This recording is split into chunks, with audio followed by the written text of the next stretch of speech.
Villamor. The airport. Okay. The airport. Then,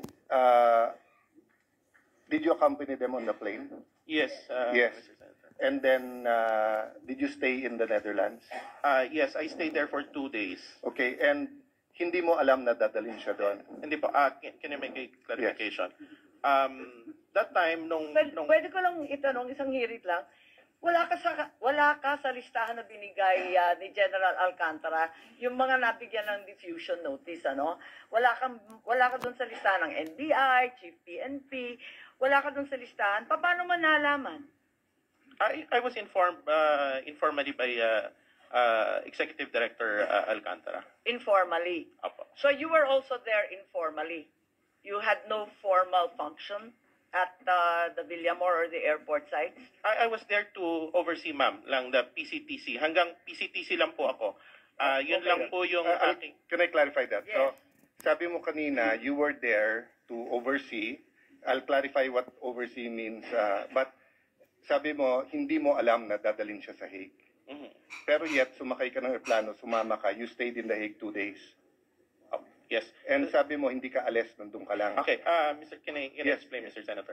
That time ho kasi, the members or the staff of the Interpol NCV Manila, wala hong available na mga kasamahan natin doon na may passport na ready.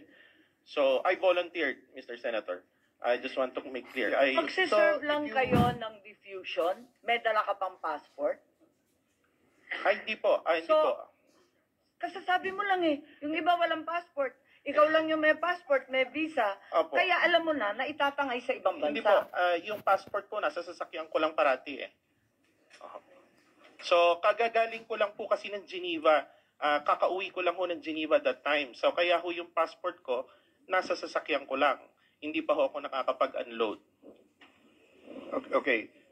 I was gonna ask that na kung hindi mo alam na dadalhin doon, pero sumama kayo sa 2 days, tapos may passport ka, but nasa kotse mo passport, okay. But you volunteered to accompany, why? To accompany the former president. Because kailangan, what was the reason? Sabi mo, yung mga kasamahan mo, walang passport. Hindi po. Wala po akong sinabing kasamahan ko walang passport. Ang wala pong passport that time, yung mga PCTC Okay. members, ma'am, na Okay. supposed to be sasama din that time. Wala hong silang available noon. So were you appointed representative of the PCTC? Yes. Were you appointed representative of the Interpol in the Philippines? That time, I was appointed, yes. Who appointed you? The PCTC year. So can on that day? Yes, sir. So can ibuin natin kayo lang mga militar at polis nakakaintindi ng 3-4 na letra eh. Yung Philippine Center for Transnational Crime. Sir, can you appoint the representative ng Interpol on the spot?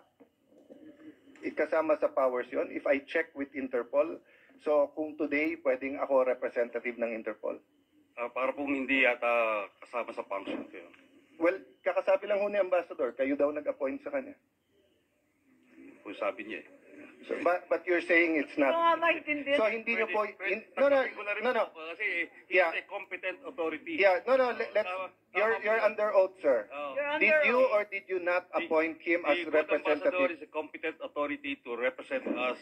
But you Yes. did not appoint him. Hindi question if he's a Appointing competent. authority. Hindi You're ka not appointing appointing. authority. Okay. Klaro po yun. Executive Order 265, saan sa buong executive order na nagtatakda na magkaroon ng special envoy, sinasabi na meron kang papel para mag-oversee. Wala kasi akong mabasa Hindi po. katulad ni Senator Cayetano eh. Madam Chair, yun nga po, yung relasyon ho namin ng OSCE at PCTC, sila yung aming Secretariat and Eh, Operation. sekretarya lang ninyo, siya pang appointing ninyo. Hindi Parang po, ang gulo. hindi po. Boss ba ninyo yan or utusan? Hindi po, clear ko lang ho. Kasi that time, wala hong available na members ng PCTC anang may passport noon. So, kaya ho sinabi ko kanina, I volunteered para ho i-accompany ang former president in behalf of the PCTC. Okay, ma'am, can I clarify?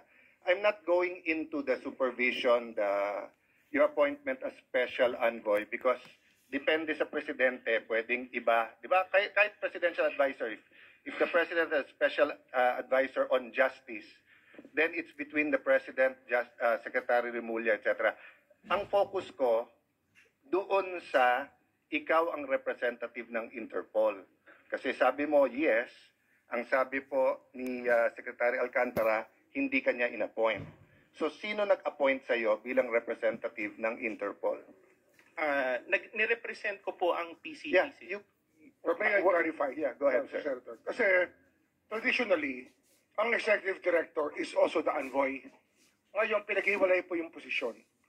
Yung ginawa po ng Malacanang, pinahiwalay po yung posisyon ng special envoy at ng executive director. Pero dati ho, isa lang yan. Yeah.